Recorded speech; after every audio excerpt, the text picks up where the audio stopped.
नमस्कार मित्रांनो, DDM news चॅनलमध्ये आपले सर्वांचे स्वागत आहे। अवैध वाळू माफियांना IPS रेड्डी यांचा दणका। 4 हायवा, 2 JCB, 1 बुलेरो गाडीसह लाखो रुपयाचा मुद्देमाल केला जप्त। झोपेचे सोंग घेतलेल्या महसूल विभागाला मोठी चपराक। तब्बल 3 ते 4 महिन्यानंतर IPS अधिकाऱ्याकडे पदभार आल्यानंतरच अवैध धंद्याविरुद्ध करण्यात आली आहे मोठी कार्यवाही। अहमदपूर तालुक्यात अवैध वाळूचा धंदा बिनबोभाटपणे सुरू आहे।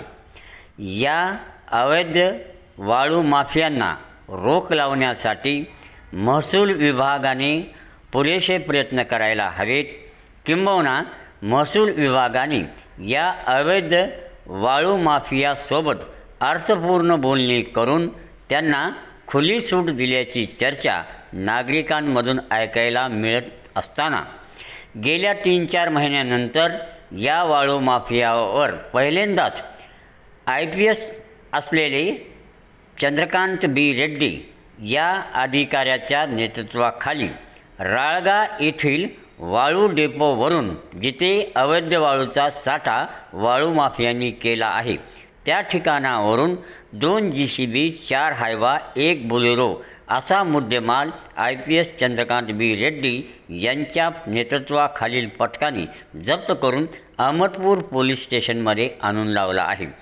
या संदर्भात संबंधितावर रीतसर कार्यवाही करण्याची, गुन्हा दाखल करण्याची प्रक्रिया सुरू आहे। परंतु प्रश्न असा पडलेला आहे की IPS अधिकारी आल्यानंतरच सर्व कारवाई होणार का, आणि महसूल विभाग हे सर्व माहिती असूनही झोपेचे सोंग असेच घेत राहणार का? मित्रांनो, गेल्या काही महिन्यापासून महसूल विभागात वाळू माफियाबाबतीत कोमात गेल्यासारख्या अवस्थेत आहे। कारण तहसीलदार श्रीमती उज्ज्वला पांगरकर यांनी पदभार घेतल्यानंतर जी एक कारवाई झाली होती त्यानंतर कुठलीही कार्यवाही महसूल विभागाने वाळू माफियाविरुद्ध केलेली नाही। यानंतर IPS अधिकाऱ्यांनी ही कार्यवाही केलेली आहे। जर ही कार्यवाही महसूल विभागाने केलेली असती तर वाळू माफियांना अधिक दंड भरावा लागला असता। कारण पोलिसांच्या कार्यवाहीमध्ये या वाळू माफियांना जो दंड बसतो तो काही प्रमाणात कमीचा बसतो। यामुळे हे वाळू माफिये कोर्टातून दंड भरून आपल्या गाड्या सोडून नेऊन पुन्हा आपला गोरखधंदा सुरू ठेवतात। परंतु जर ही कार्यवाही पोलीस आणि महसूल विभागाच्या संयुक्त विद्यमाने झाली असती तर अवैध वाळू माफियांना मोठे जरब बसली असती। तरीसुद्धा IPS चंद्रकांत B रेड्डी यांनी केलेल्या कारवाईचं कौतुक करावं लागेल। कारण एवढ्या मोठ्या प्रमाणात धडक कारवाई त्यांनी केलेली आहे। यामुळे अवैध वाळू माफियांना नक्कीच चाप बसण्यास मदत होणार आहे।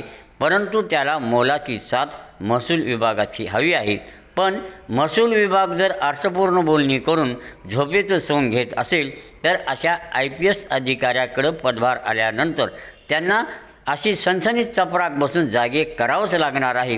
ती भूमिका IPS चंद्रकांत B रेड्डी यांनी बजावली आहे। त्याबद्दल त्यांच्या या धडक कारवाईचे नागरिकातून कौतुक होत असून मोठा मुद्देमाल त्यांनी जप्त करून या वाळू माफियांना पुन्हा एकदा धडकी भरवण्याचं काम केलेलं आहे। याबद्दल त्यांचं परत एकदा जनतेतून कौतुक, अभिनंदन होत आहे।